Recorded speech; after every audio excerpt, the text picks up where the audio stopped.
Hello, welcome to Frederick's Garage, your favorite location for the eradication of oxidation on your restoration or your transportation, and home of the Bel Airror, the resto-mod with the rusto-bod. Today, we've performed a welding POC, proof of concept. We've taken a piece of the original 54 metal and a piece of the new quarter panel metal, and we've tried some different techniques to determine what we're going to do when ultimately we weld the new quarter panel onto the old car. So stick around.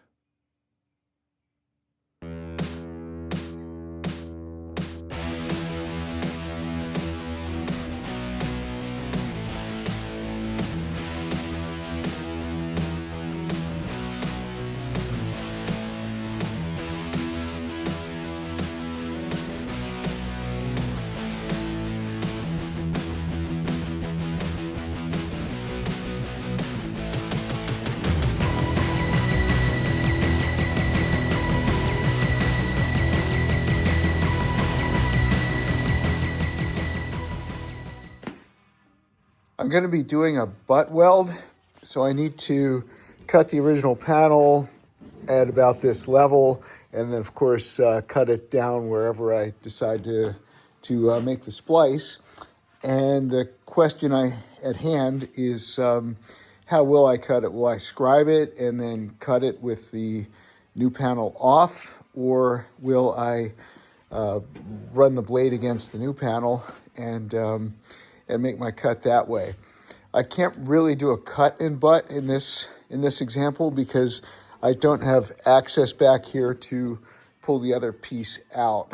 So what I think I'll do is, or what I would like to do would be use this thin 1/32 inch disc and make my cut along here using the new panel as a guide for the rotary tool, the cutoff wheel, if you will.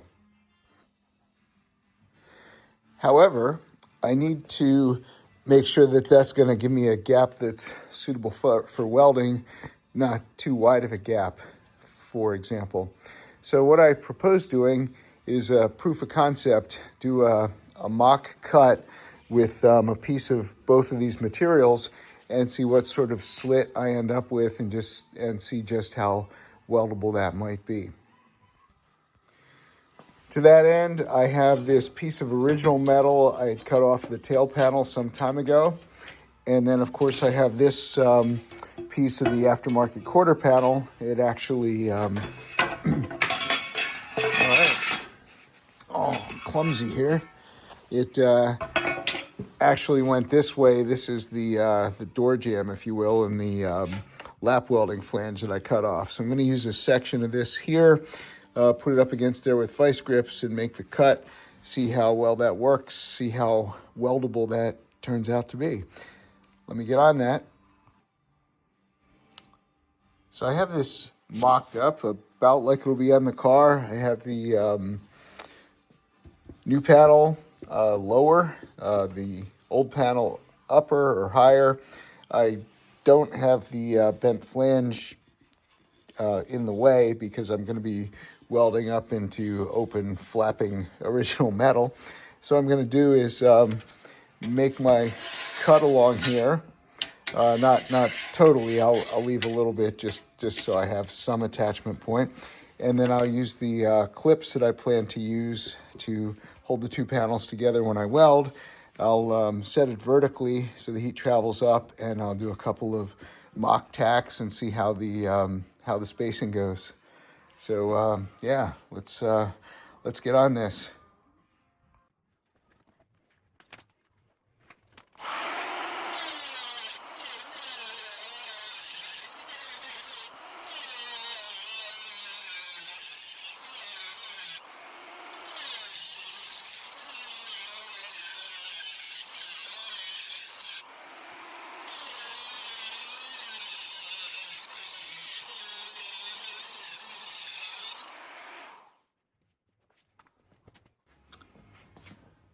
So I cut it loose to this end here because that's how it'll be in the real world. However, I didn't cut it loose on that end because I did want to maintain what the gap would look like. I can see I didn't cut it smoothly there. There's a little bit of a hiccup in it.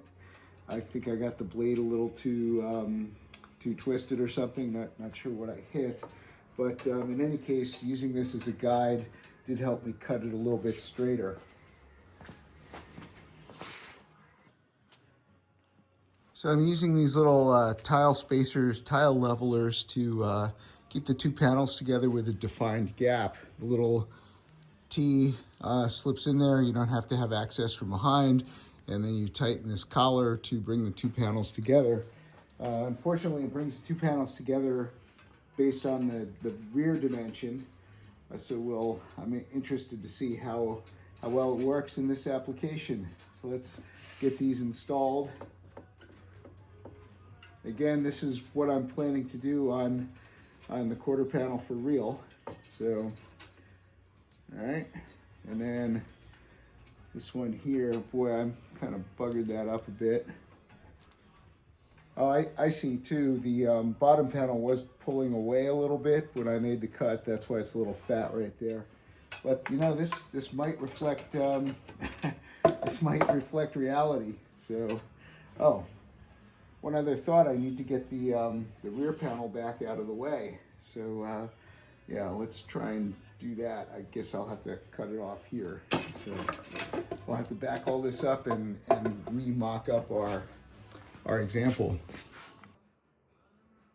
So I've rethought things a little bit, and what I've done is I've bent the original panel out of the way.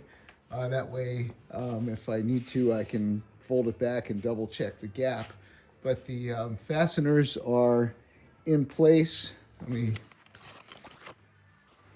bring this a little closer. Fasteners are in place. We're looking at about a 1/32 plus or minus gap there. And I just have this secured to this piece of wood. I'm gonna try tack welding it in place like this because the top panel, which is a little thinner, the original panel, is now up on top, just like on the real car. I mean, I'm trying to mimic this here.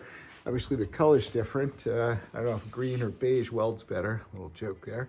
So yeah, let me do a couple of tacks and just see how this works out. But this envisions how I will be holding these two panels together for the initial tack welds. So let's try the welder settings here. The presets in here tell me for 20 gauge, I should be 15.5 and 178. For 16 gauge, I should be 16 amps and 192. So this is really 19 gauge, so I'm gonna go a little heavier than the recommendation for 20 gauge. And I generally like a lower wire speed, keeps the spark a little closer to the shield. So we'll see. Obviously I can adjust this, but that's where I'm gonna start.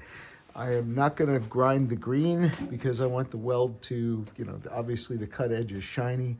I want the weld to focus on the cut edge. However, if the paint, the residual paint seems to be a problem, then I will, I'll change things up a little bit. Well, let's give it a try.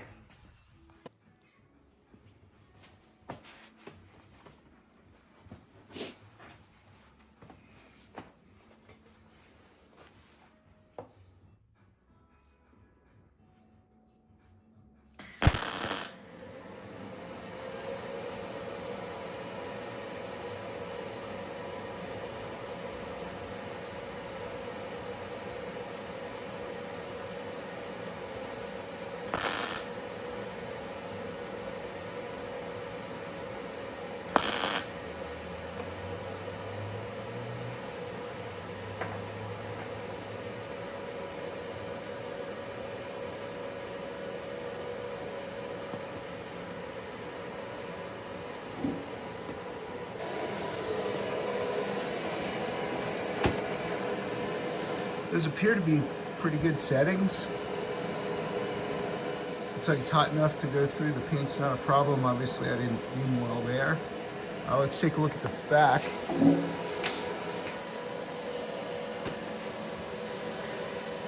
Looks like we have pretty good penetration. So what I did notice though is my gap seems to have shifted a little bit here. So I'm gonna see if I can't, sorry, down here, see if I can't loosen and close up that gap a little bit, probably till I clamp the inner panel down and got the grounding clamp on. It probably moved a little bit there. On the car, while I will be using those clamps, I will be able to hold it tight with vice grips to the wheel well, which should keep it from dropping towards the floor, because the little plastic holders, they keep things at the same level nicely, but they don't have a whole lot of force to fight gravity. All right, let me loosen that up and make some adjustments and get back on it. I've got that area tightened up. I've had to use vice grips to fight gravity, but I won't weld near the vice grips, so that doesn't serve as a heat sink, just so I more closely simulate real world conditions. So we get a couple of tacks in there. Additional tacks. One other thing this is proving is that the heat of these initial tacks is not too hot for these plastic clamp thingies. So let's put a couple more tacks in.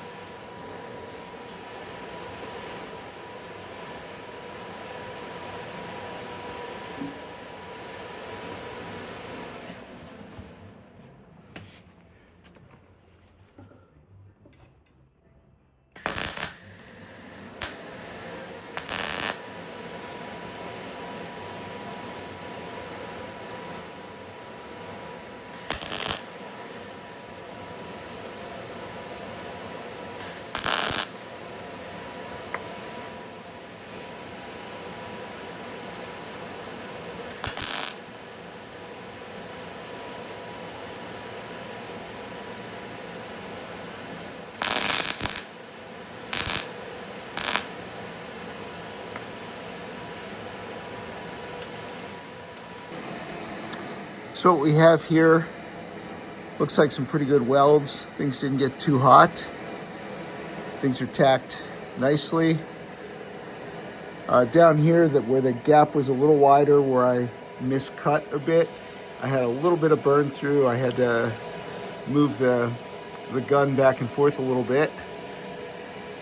I think I can take the clamps off now and start to tack in between and see. What I will check though is I'll check for overall warpage before I dismantle it too closely.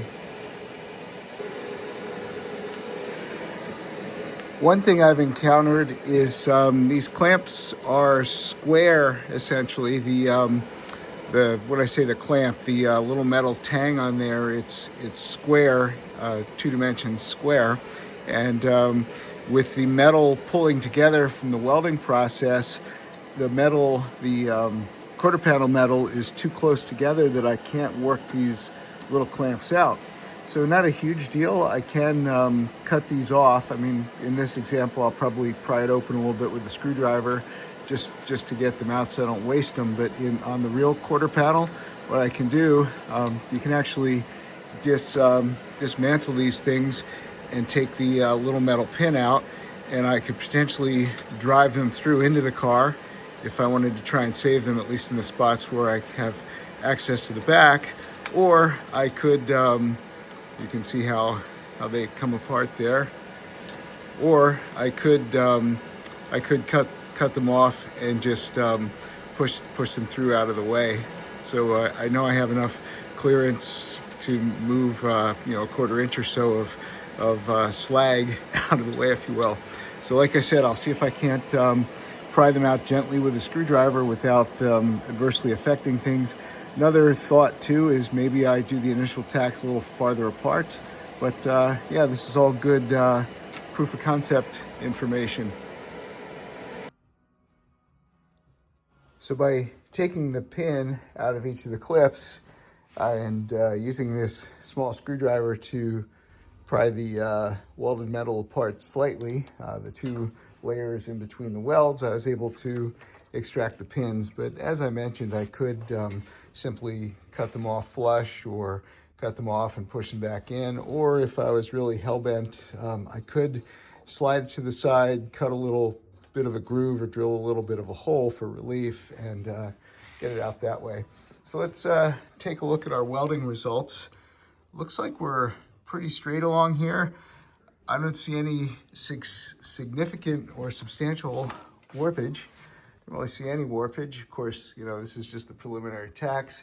Obviously it shrank vertically a little bit. I don't know that it shrank horizontally. Now let's take a look at the back again. Yeah, let's get this focused. Yeah, looks like we got pretty good penetration there. Okay, so it looks like this is going to work. I mean, clearly the lighter, thinner panel, the green panel, is taking the shape of the heavier panel, which they have compatible shapes, but all the more reason I need to get this edge on this replacement panel a little bit truer before I start welding. So let me throw a few more tacks in there. The next approach, I was going to stitch weld, that is put 2 or 3 tacks on top of each other in each section, obviously not do from one end to the other, but you know, rather than tack in between and then in between, I thought I would hit a tack, 1, 2 more, and then leave, and once things cool down, go somewhere else, tack 1, 2, 3, etc. So let me see how that pans out, because again, this is proof of concept, and this is what I'm planning to do on the actual car.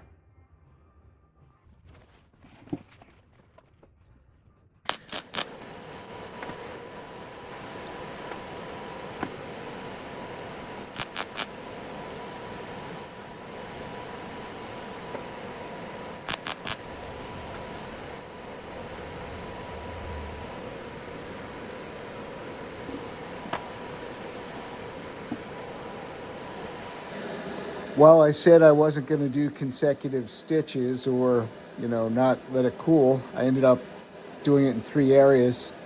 Tested to make sure it didn't seem too hot. I don't think things moved down here or at the second one. Third one, there's a little bit of slag here on the end from the cut, and I can't tell for sure if it might have moved. I can put a straight edge on it and maybe guesstimate it that way. But I mean, looking top down, everything still seems reasonably true. So we're not putting a lot of warpage into the full panel itself. Maybe a little bit down here around the weld.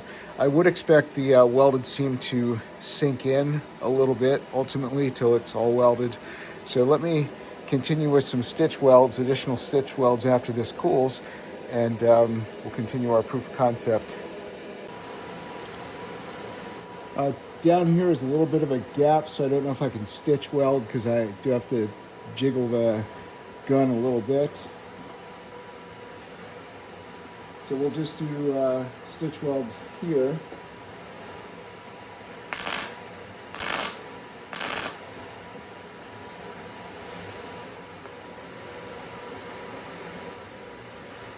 That got a little warm. I'd say 3 is the max. Looks like it moved in a little bit there. Yeah, I'd say it definitely moved a little bit there. So I think we'll stick with 2 stitch welds. Let's get everything cool and we'll try again.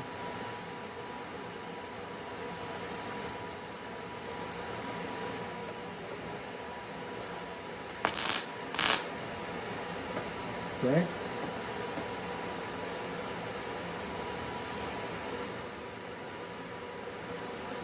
Yeah, that seems a little cooler.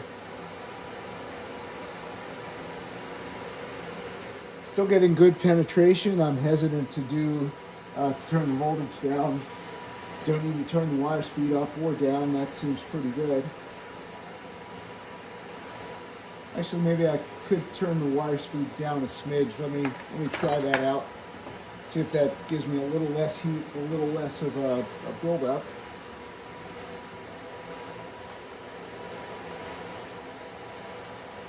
All right, wire speed is down to 179 now from 180.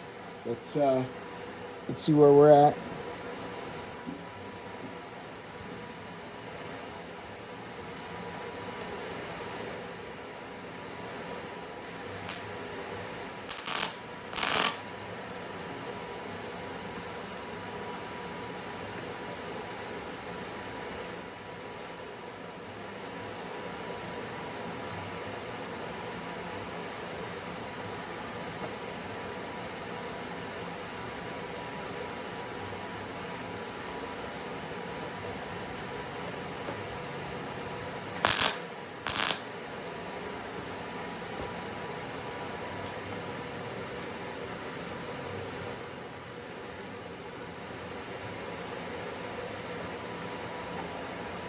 Still getting good penetration.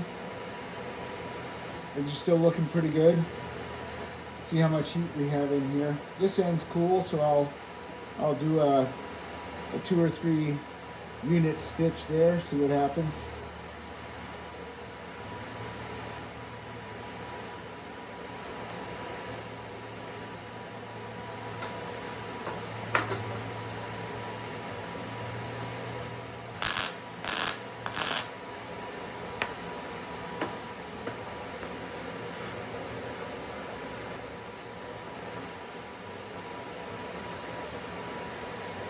Yeah, it looks like the slower wire speed's giving us a little bit less buildup, and of course we're not getting quite as good penetration on the back, so it's a mixed bag, I'd say. Yeah, let me knock it back up to 180.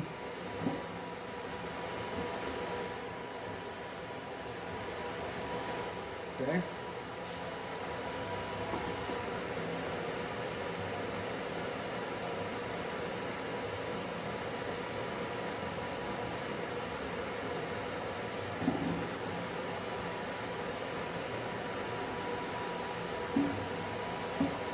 Things are cooling off at the left side, so I'll hit that again. Obviously, I'll go a little slower on the quarter panel itself, and I have a little more length to distribute the welds across, keeping the overall heat down.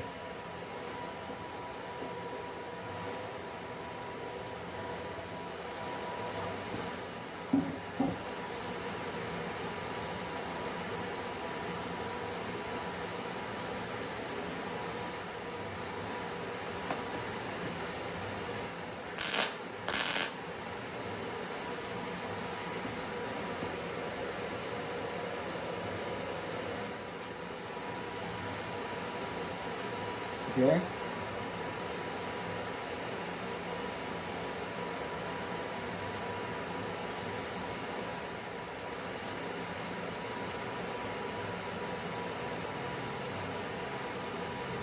Things are pretty cool out here, so I'll put a couple in there.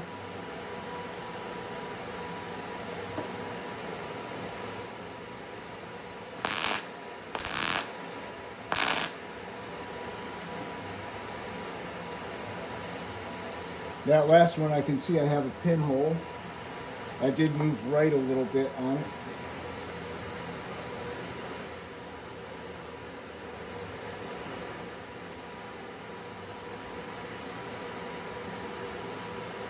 Still have a little bit of heat in the panel, so I'll take my time. I think I'll fill in this bigger gap up here, tackle that a little bit.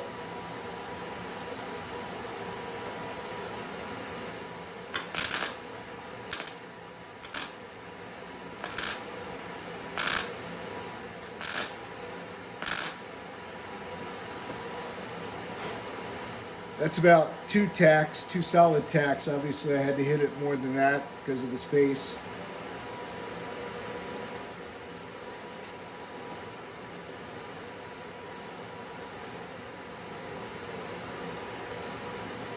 Let's check our heat.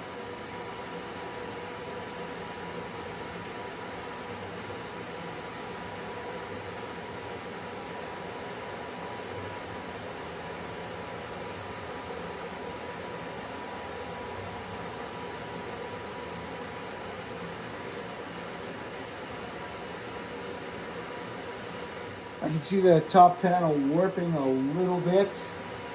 The edge isn't true with the seam as much anymore, especially right here where there's a bigger heat area, heat affected zone.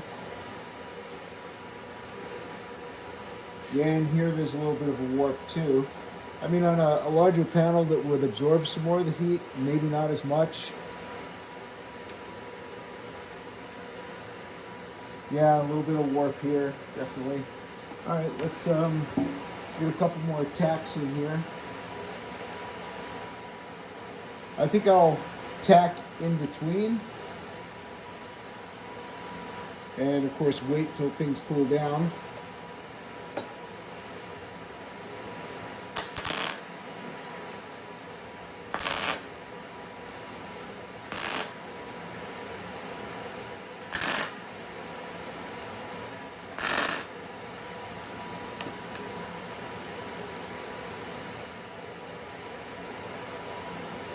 Panel's real warm down at this end.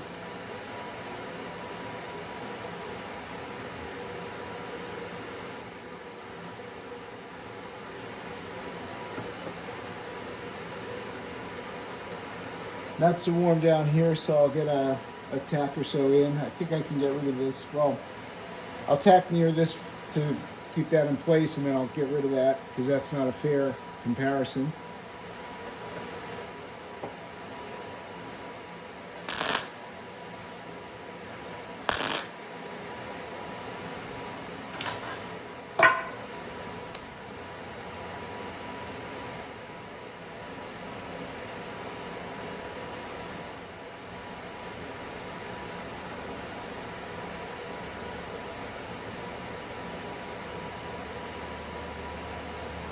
Yeah, a good bit of heat in there now, so I'll wait till that cools down.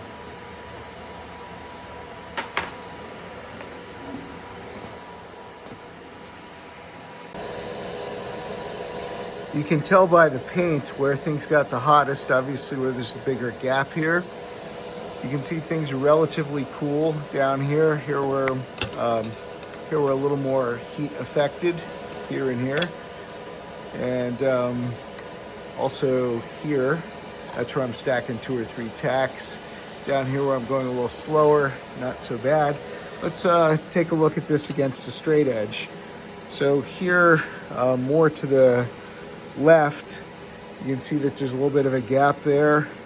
You can see there's a little wave here. The straight edge isn't a true tell because the panel does have a slight curve to it, but obviously where it pulls away from the straight edge, that's a little bit of warpage. Of course, we're right near a bare edge too, so you're not quite sure how this would present itself in a full panel, even if I got it as hot as I'm getting it here. So let me show you the back. So I can adjust the light here. Okay. So on the back we have reasonable penetration, especially on the initial tacks. What I'm going to do is up the voltage just a smidge, just as a trial error, see if hitting it harder and quicker gives a little less heat affected zone and ultimately a little less warpage. So yeah, let me try that quick again, just proof of concept. I have the welder set to 15.8 now, wire speed 182. So we'll do a couple initial tacks, and then I'll do some stacked tacks on areas that I've hit before. We'll just compare the difference.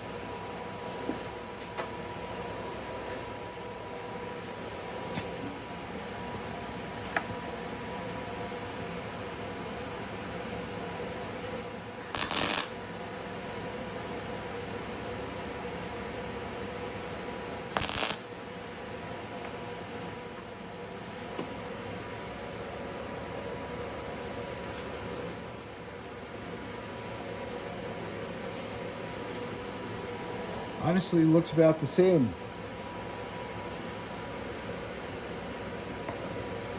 Just a little higher bead as a result. Let me check the temperature, see if I can't stack a couple. Yeah, I'll stack a couple on there.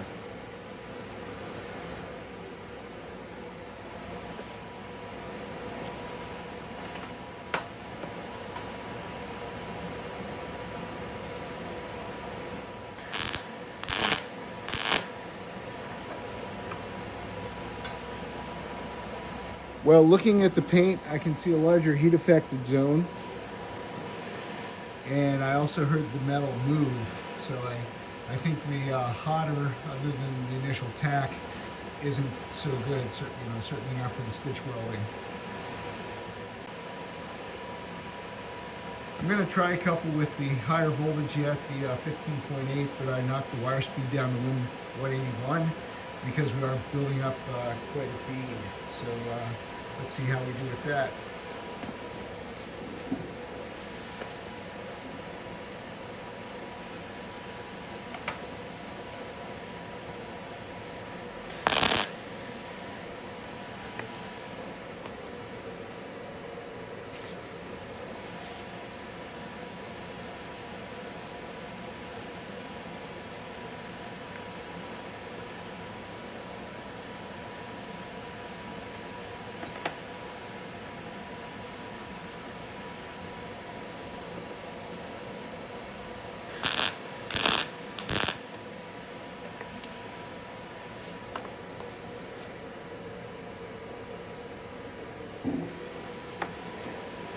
Yeah, I see a larger heat affected zone, at least according to the paint, and I don't see a much improved penetration. So I think I'll stick with the 15.7 and the 180 speed. That seems to be the sweet spot. So we'll continue along as things keep cooling off, and eventually we'll get this thing welded solid. So here we are, welded up. I did the individual tacks. I did stacks of 2, 3, in some cases 4. Here's where I did 4. You can see the heat affected zone is pretty great there where I did 4. Most of the heat affected zone is a little bit lower, that being where the paint is still adhered. And let's check our warpage. Here where I did the 4, clearly we have some warpage. We have some warpage here, which is, you can see high heat affected zone or wide heat affected zone there. Here we have a wider heat affected zone, but not so warped. Okay, so let's come around the back and check the penetration. Just the light here. So the penetration's pretty good. Obviously where the fit was a little tighter, you don't see as much weld on the backside. What I did notice is when I did stitch welds, if I focused more on the gap than on the previous weld, I did get a little bit better penetration, and probably the heat wasn't quite as great. So I'm going to clean this up a little bit just for comparison's sake. I'm sure there's a few pinholes. Let's see here. For most of the welding, I did 15.7 and 180 wire speed, 15.7 volts. So let's do the pinhole check. And, sure enough,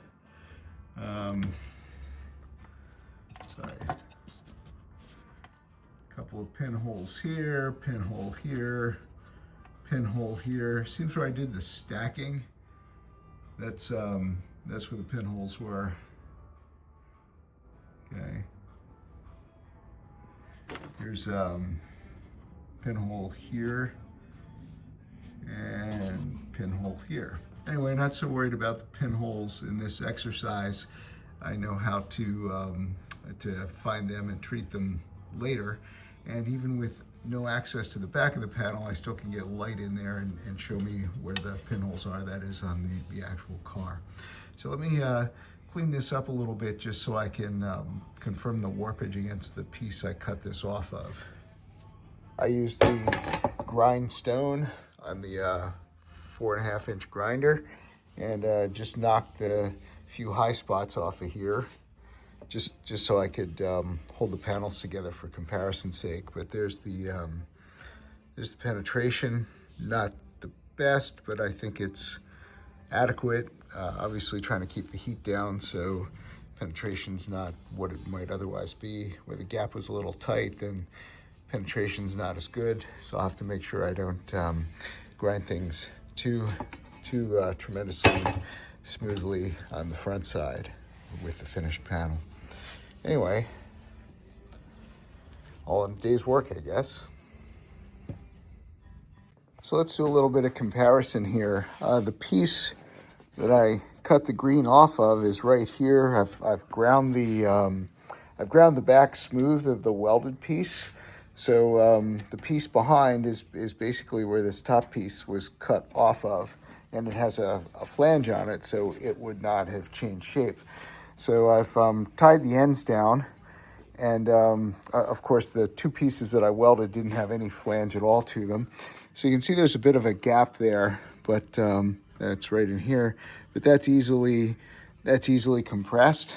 So I think that's not so much a function of welding warp, but more a matter of the thing not having any structure to it. So when I've addressed that, now you can see where the warp actually is, right here and right in here. So let's take a straight edge and compare. So memory serves, this is that's where the 4 tacks are. Here's where the higher heat affected zone is. So we can see there's some warpage there, there's some warpage there. And let me just remove this for the sake of seeing things. And really out here, the warpage isn't severe. So just in those couple of spots where I got it a little too overly hot. So my takeaway is use the little plastic clamps wherever they went. Put the initial tacks in, 15.7 volts and 180 wire speed, and don't do more than 2 stacked tacks or stitch welds at a time. Let everything cool. As I was welding, I was letting it cool to the touch. Towards the end, I got a little faster, so it wasn't perfectly cool. It was warm, but certainly cool to the touch. So I think all in all, that's successful. If this is what my welds on the actual quarter panel look like, I can't say I'm too disappointed. I don't know if I'm gonna take the time to try and clean these up and make them a little nicer just for the sake of continuing the analysis. But in any case, I think this proof of concept was good for helping me with the voltage settings and the process as I get a little closer to actually welding the quarter panel on the car, because I only want to do it once, and frankly, I think I only can do it once, or I'm going to run out of car. 2 other thoughts with the proof of concept welding process. One, the wire that I use is 023, so it's the thinnest available that I know of. And secondly, when I weld it up for real, I will grind after each weld. I mean, I'll probably do a series of tacks down the length of the panel, and then I'll pause and I'll grind the last set of welds down. Not all the way, but most of the way. That way, when I put the subsequent welds in, it doesn't have as much material to contend with. I didn't do that on this pilot effort because I had it vertical like this, and trying to reach in there and grind down would have been a real bugger. Plus it's thin metal, and trying to push on it when it's vertical like that to grind just, wouldn't have worked out. In any case, if this is all the better I can do, I'll be happy. It's good enough. But I think if I do the grinding before doing the next set of welds or set of tacks, I think that'll make it a little cleaner and give me even better penetration. The best penetration I got was when I had the individual standalone tacks. So I think that was in large part because there wasn't a lot of weld bead sticking up, absorbing the heat. I will hit the welds, not these welds, but the for real welds with the rough stone grinder just to knock the top off, and then I'll hit them with 80 grit Roloc. This is the 3M, I forget the grade, the purple stuff that's really hard, lasts a long time. To address the challenge with having the tile levelers sticking once I've made the weld, making them difficult to remove, I've taken a handful of them and ground in this plane. I've ground that side and that side. That way, when the tile leveler is holding the panels together this way, the pin, if you will, is thicker. And then when I turn the pin to remove it, it's thinner and will most likely pull out of the recently welded joint.